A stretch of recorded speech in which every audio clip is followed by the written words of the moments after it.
Morning guys, on Joel chapter 3 verses 17 to 21, just looking at the millennium reign of Christ, and I'm going to be jumping around between Isaiah and Ezekiel.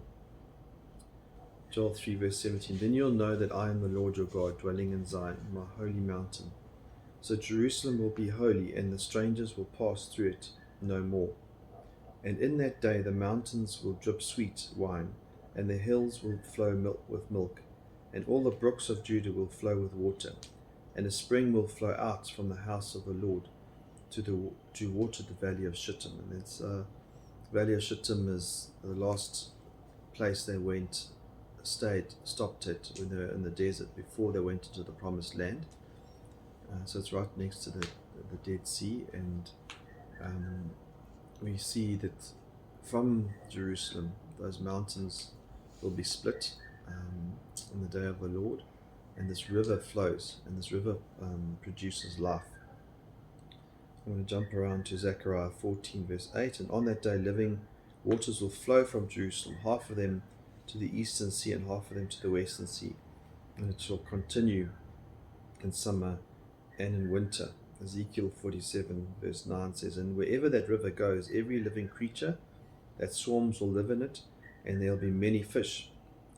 And this water, from where this water goes, those rivers from the sea may become fresh, so that everything will live where the river goes. Fishermen will stand beside the sea from Engedi to Englium, and that's still a nature reserve today.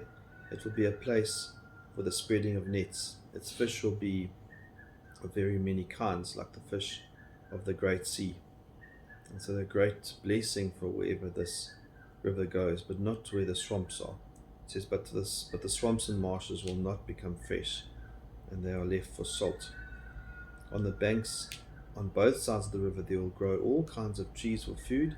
Their leaves will not wither, nor will their fruit fail, but they will bear fresh fruit every month, because the water of them flows from the sanctuary. Their fruit will be food and their leaves for healing. And so when Christ comes back and he reigns with his people from Jerusalem, there's an automatic blessing on the people, but also on the land.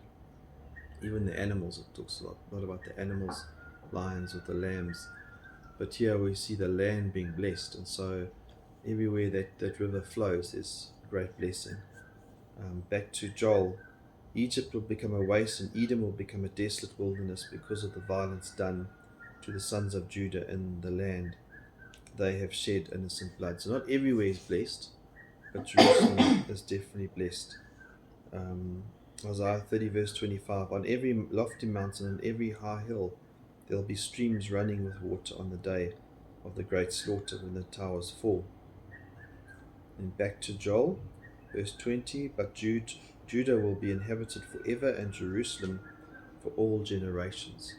So although it's only 1,000 years that Christ reigns on earth, and we have this blessing, there is the great Armageddon, Satan gets released, but ultimately those who are with Christ will be blessed forever and will reign with him forever, because then there's a great white throne of judgment, and finally Satan gets locked up, and finally we have the new heavens and the new earth. And so that Zion, which represents Jerusalem here, will then eventually become heaven.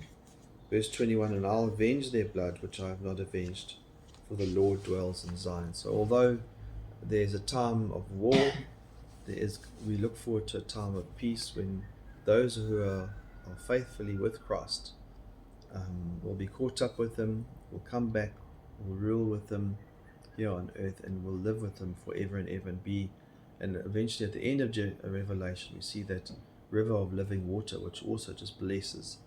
And so it's very symbolic of those that we need to be drinking of his living water, because that gives us that everlasting life. Amen.